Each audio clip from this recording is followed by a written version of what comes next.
Okay, so now I show you how you can create a table and a database.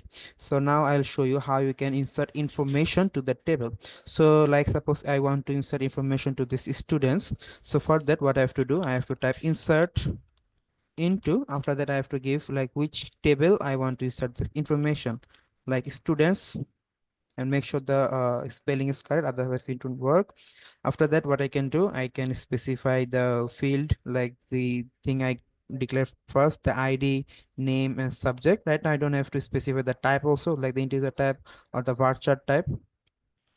So in here I just type the ID, then the name, then the subject. After that, I can give the values. It will show the values and give another parenthesis bracket. So in the values parenthesis bracket, I can assign the value for this parts, like ID. Like suppose ID, this is the first one, so I'm giving ID 1. Then I have again the name. Name is string type value, so let's just give it in. You have to give it in the double string. Like suppose Ashik, so which is my name.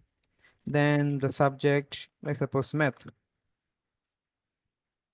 Sorry, my th math, and if I hit enter, here is okay.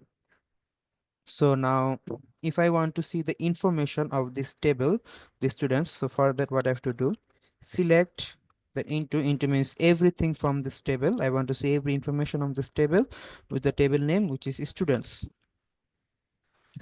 and if it enter, okay, sorry, oh sorry, this skill, select, sorry, it's my fault, then dot, then from, then the table name students.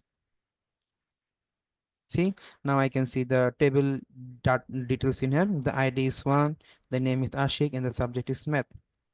So that's how you can insert information in here, and you can see the information in here also by using the select.from student method, the command.